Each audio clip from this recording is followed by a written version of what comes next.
Salam, salam kasih damai dan sejahtera, Tuhan memberkati, menyertai dan melindungi. Salve, terima kasih untuk kehadiran saudara-saudara yang terkasih. Dan pada kesempatan ini nanti kita akan juga mendengarkan dari Pak Dedi tentang arahan-arahan beliau. Tapi sebelum itu mari kita buka bimbingan kita dengan doa. Dalam nama Bapa dan Putra dan Roh Kudus, amin. Allah Tritunggal Yang Maha Kudus, kami telah selesai ibadat. Selanjutnya kami akan dibimbing dan diberikan penyuluhan. Semoga bimbingan dan penyuluhan ini berguna bagi kehidupan kami, terutama kami yang berada di tempat ini, sehingga kami menjadi pribadi-pribadi yang kokoh dan tidak kembali lagi untuk menjadi pribadi yang seperti masa lalu kami. Semua ini kami serahkan dengan perantaraan Tuhan kami Yesus Kristus yang hidup dan beraja kini dan sepanjang segala masa. Amin. Dalam nama Bapa dan Putra dan Roh Kudus. Amin.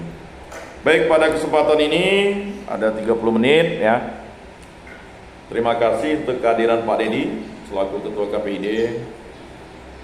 Demikian yang dapat kita sajikan ya, atau yang mungkin mereka dapat tampilkan, yaitu kemajuan rohani mereka ini ya. Tetapi juga perlu ada informasi-informasi yang penting yang disampaikan oleh Komisi Penyiaran untuk memotivasi adik-adik kita ini, saudara-saudara kita ini yang akan kembali ke daerah ya. Jadi sebelumnya mungkin memperkenalkan diri dulu ya. Nanti sebelum Pak Dedi memperkenalkan diri, kalian dulu. Nah, mungkin dari orang Bengkayang satu nih, sok aduk. Nah, nama ya kan. Nah, ya, lalu tamat apa? Sampaikan. Nah. Perkenalkan, nama saya Denus, asal dari Sandal, saya khusus di Gantian. Perkenalkan, nama saya Dedi Farel, kasus saya Sita, kemudian di Lamanya, alamat alamat lama di ini. Di sini berapa lama? 19 ya kan. Tamat SD? anak kelas 3 SMA. Oh, 3 SMA. Udah SMA kamu?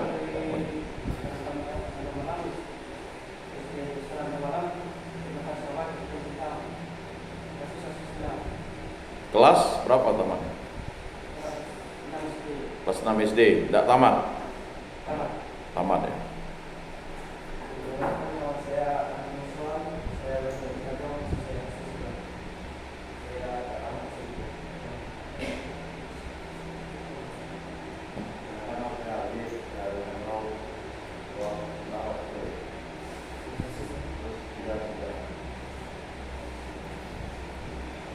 Perkenalkan, nama saya Alexis, alamat saya Randa Apartemen Malang, kasus saya Sila, jurusan Industri Pertanian. Saya tidak alam.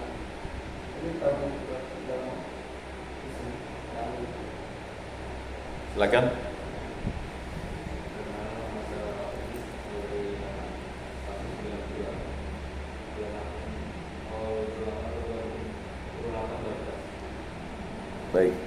Baik.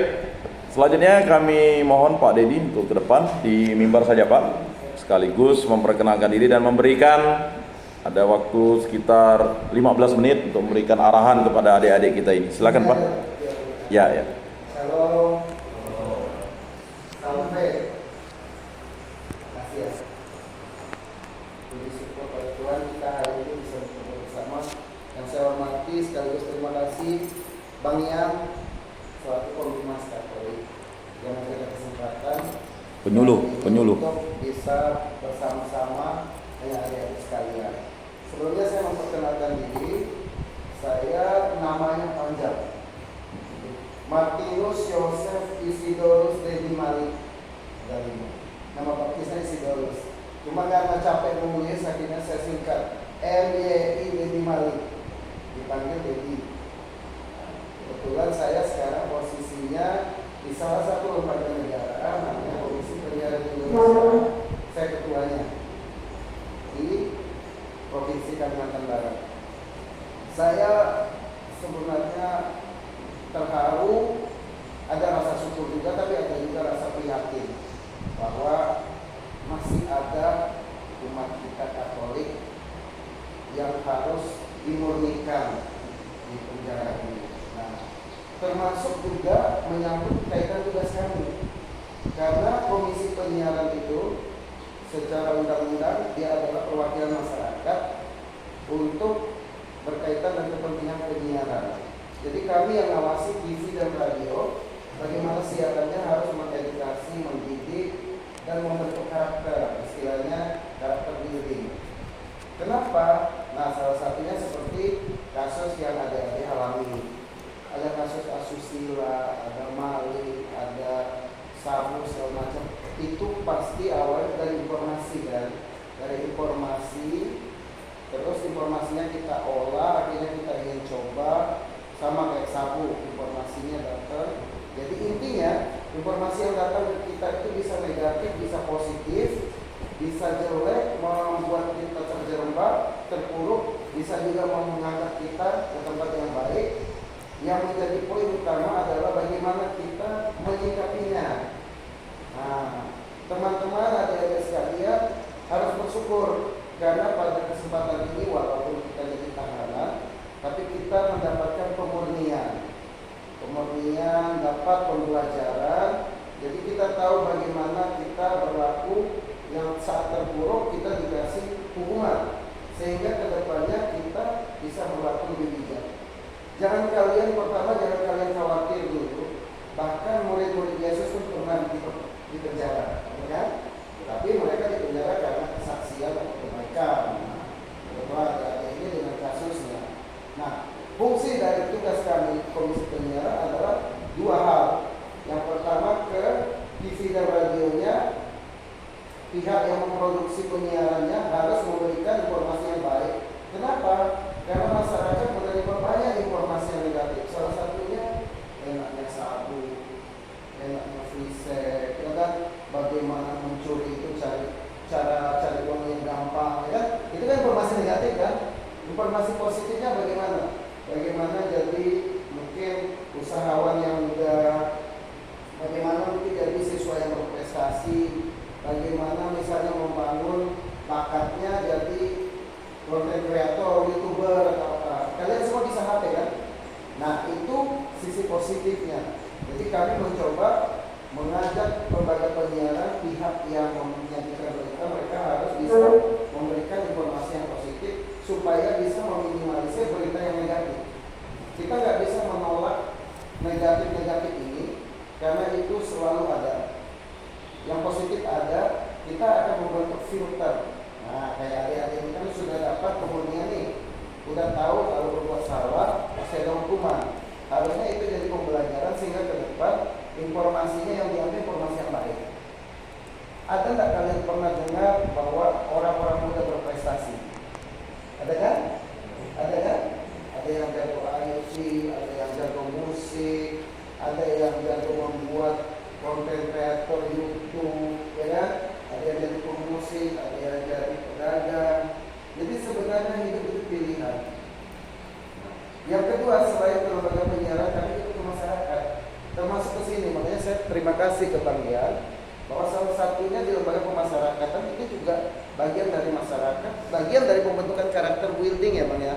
Bagaimana membentuk karakter, terutama adik-adik ini lapas anak kan? Berarti bagaimana membina teman-teman selaku anak-anak generasi emas Indonesia, walaupun sudah terpuruk bukan untuk diinjak-injak atau disiksa, tetapi ditarik ya kembali ke jalan yang benar, dikasih arahan supaya hidupnya memilih yang baik, jangan ngulang lagi nanti habis sia-sia umurnya, tapi berubahlah. Nah, bahasa kita namanya metanoia, berpaling ke belakang.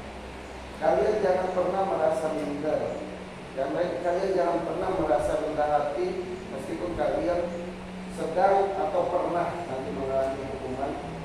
Musa Nabi besar itu gagal. Yeremia itu tidak percaya diri karena sangat muda. Yunus seorang yang pengecut, disuruh Tuhan ke Niniwe, dia lari kabur sampai ditelan ikan. Ya, Yusuf, Yakub juga penipu, mencuri hak kesulungan, padahal dia anak nomor 2 terhadap Esau. Jadi sebenarnya Tuhan tidak memilih orang yang sempurna, kan? Tuhan tidak memberi orang yang sempurna, tetapi dengan pilihannya Tuhan akan menyempurnakan. Jadi poin utamanya dari bacaan tadi apa? Bibit juga ada di tempat yang jelek, di tempat yang bagus, di tempat yang mungkin kita salah satu bibit yang di tanah yang berbatu-batu, sehingga saat ada burung, saat ada gangguan mobil lewat kita tersisih, terciduklah kita di sini. Tetapi jangan khawatir, semua rencana Tuhan indah. Dia mengenal kita satu persatu, bahkan dia punya rencananya adalah rencana kita sebelum kita lahir.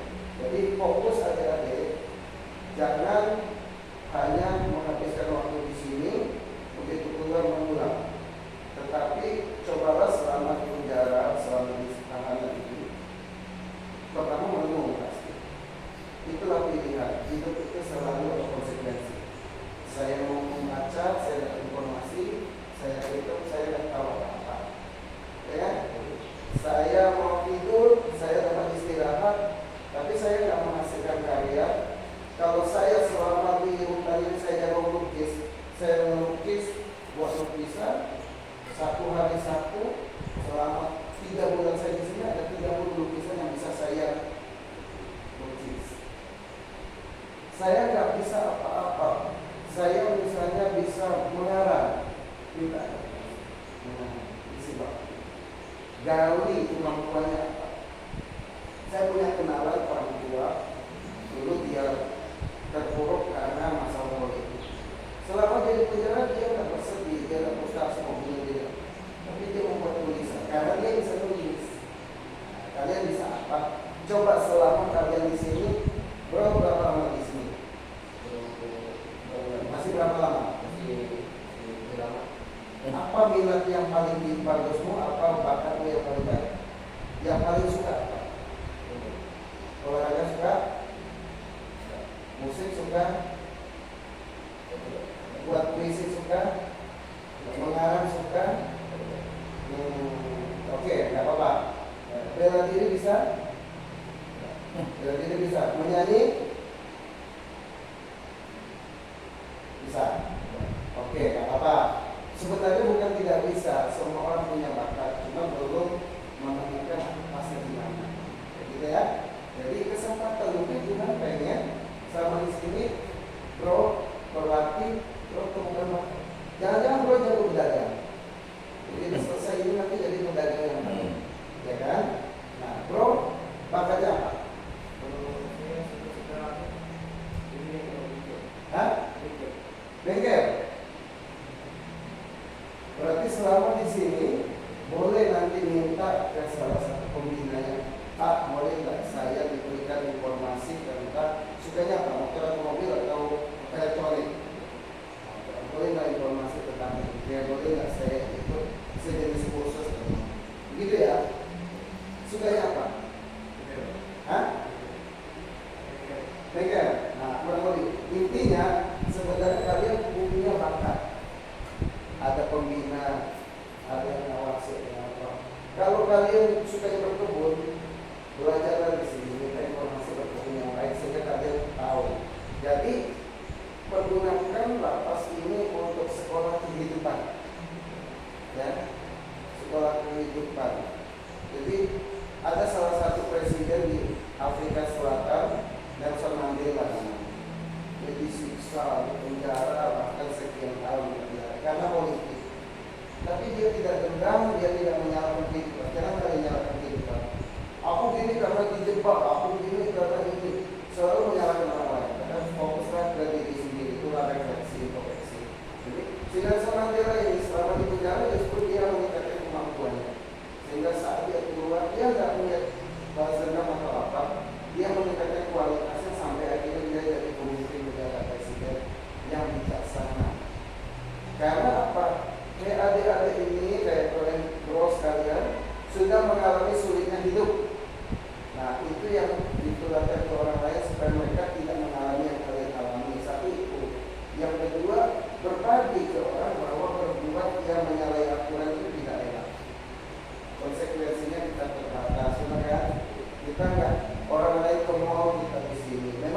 kasih makan 3 kali sehari.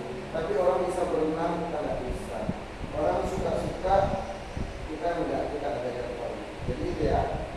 Jadi informasi boleh apa saja masuk ke kita, negatif, positif, apa. Berteman juga. Kita kadang-kadang berteman dengan semua orang. Kadang-kadang kita nggak tahu ternyata dia pengedar, ternyata dia pemain yang suka freestyle, ternyata dia bisa pedal tinggi, suka macam-macam kan gitu kan. Tapi yang penting adalah filter di diri kita. Bagaimana kita menentukan hidup kita itu kita yang menentukan. Oke? Selain itu berkat Tuhan pastinya, berkat Tuhan pasti di atasnya. Tapi kita punya peran untuk menentukan hidup kita sekarang.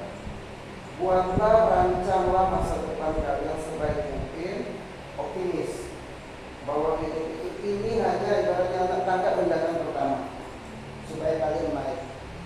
Kenapa ada ujian? Supaya naik kelas kan? Ujiannya sulit kan mudah? Kalau misalnya anak SMP dikasih ujian 1 tambah 1, 2 tambah 2, tidak keren kan? Itu dong, karena udah level dia kan? Sama kayak kalian. Kenapa kalian dikasih kesulitan, ditahan, diajari, diperas, diberikan supaya kalian naik kelas. Jadi itu intinya ya. Jadi di sini kita nggak bahas tentang lembaga negara, kita nggak bahas tentang informasi yang dimana-dimana, tetapi menggunakan informasi untuk mengolah diri kalian jadi lebih baik. Bang, om, pak, apa itu kan ada yang awasi, kan ada pembimbing. Jangan pernah membuat alasan reason apapun untuk menutup diri tidak berkembang. Tetapi dobraklah batas-batas itu. Saya mantan, emang kenapa lo mantan? Kalau aku bisa jadi lebih baik kenapa? Kalau aku bisa jadi pemimpin kenapa? Kalau aku bisa berhasil kenapa? Ubah pikiran kalian positif. Saya selalu berteman kawan, selalu saya mencoba pelajari orang itu pesimis atau optimis. Contoh, kalau orang pesimis setiap kita nanya dia selalu bilang sulit, nggak bisa, jangan aku dia aja. Aku nggak pernah coba barang ini. Jadi nolak terus. Akhirnya kehidupan menilai dia tak mampu, berkatnya dibagi ke yang lain. Ada yang satunya optimis. Sebenarnya dia pun nggak tahu semua hal, tapi dia mau belajar. Begitu dikasih, mau ini, siap saya coba. Kalau nggak bisa gimana? Kan nanti bisa nanya, ya kan? Kamu boleh tugas ini, siap saya coba. Tapi aku dikasih tugas terus baru tidak apa-apa. Artinya kamu dianggap mempunyai kelebihan. Itu jadi berkat. Anggap aja itu pembekalan pada saatnya kalian akan jadi pemimpin. Minimal di keluarga kalian sendiri. Kalian akan memimpin istri, memimpin anak.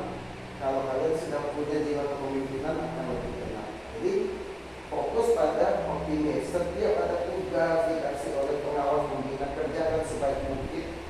Gunakan prinsip bekerja sebaik mungkin yang kamu bisa. Bang, saya kan nggak bisa apa-apa. Kesempatan di sini belajar. Terus kalau kamu salah, gimana? Nggak apa-apa. Kita kan masih anak-anak.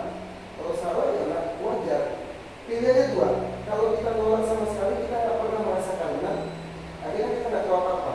Tapi kalau kita mencoba, agar kita salah, terjerembab jatuh dan sebagainya. Tapi kita akan dibina. Nanti akan bisa pelan-pelan. Jadi yang ingin kami bentuk, yang ajak teman-teman ini adalah pertama karakternya harus optimis, berharap bahwa hidup itu akan lebih baik. Yang kedua punya semangat, punya spirit bahwa jangan fokus pada masa lampau. Benar yang Pak yang begitu. Oh saya ada ini, saya pernah ditahan saya. Tapi fokus ke masa depan. Buat rancang masa depannya.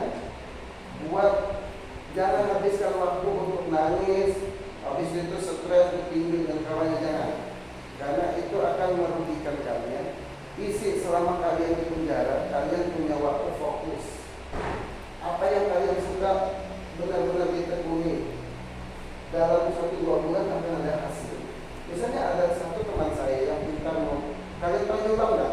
Tahu nyulam kan sulam? Ada satu teman cewek saya pintar nyulam. Dia buat sulaman, tahu nggak mahal harganya? Karena apa? Nggak semua orang punya keahlian. Bang, aku cowok tapi aku mau jadi penjahit. Kenapa rupanya? Ada penjahitan yang bisa sukses dari cowok. Bang, aku nggak nggak bisa apa-apa, tapi aku pintar buat mainan. Saya punya teman SMP dulu, dia jago buat mainan dari barang-barang bekas, buat traktor lah, buat truk lah, pakai kabel-kabel gitu. Dijual jadi uang. Saya bisa mau daur ulang sampah, Pak. Bisa jadi hal yang berguna, jadi kursi kaki, jadi tapak meja, pipet-pipet jadi tempat rokok lah, tempat belajar. Jadi tidak ada orang yang tidak punya bakat. Semua orang adalah istimewa, makanya manusia itu kita paling sempurna. Itu ya dari saya. Jadi kalian harus semangat. Ini saatnya pembelajaran. Ini saatnya kalau emas itu kalau diambil dari tanah, itu emas bercampur kan? Dimurnikan, dipanaskan pakai api. Terus porselin, keramik, intan berlian itu kalau mau dibentuk, dipecahin ya. Sakit nggak dipecahin? Pakai paham lah, pakai alat elektronik lah, pakai panas nano lah, sakit nggak? Itulah yang proses yang kalian alami. Dipecahin, dibentuk, tapi kalau itu jadi kalian akan jadi hiasan ornamen yang berharga. Kalian dibakar sekarang supaya emasnya 24 karat. Saya pernah 4 hari koma ini pecah itu retak. Saya pernah mengalami amnesia. Ini saya berkata. Saya pernah ini waktu saya nggak bisa mengukur, saya di kursi roda, anak kecil lari. Saya gerakan berhenti nggak bisa. Artinya semua orang termasuk saya pernah mengalami masa terpuruk. Dan dia nggak pernah lumpuh kan, nggak pernah amnesia kan, 2 bulan tak ingat orang yang tahu. Oh bro, ini yang rambutnya cepat tertulis namanya, yang harus matanya agak tebal. Nama bro siapa? Aldi. Nanti ketemu dia aku lihat lagi siapa dari dia, Aldi atau Lucy ya. Semua orang punya masa suram, semua orang punya masa titik terendah. Yang menjadi beda, dia manusia unggul atau manusia sampah adalah cara dia merespon, cara dia menyikapi. Kalau kalian menyikapi, kalian bisa fight, kalian bisa berjuang, kalian pemenang, winner. Tapi kalian kalau hanya berkeluh kesah, kalian hanya frustasi, kalian akan jadi sampah. Pilihannya 2, jadi pemenang atau sampah. Pilihnya. Terima kasih, insya Allah Tuhan memberkati. Terima kasih Pak. Ya, kita beri aplaus kepada Pak Deddy.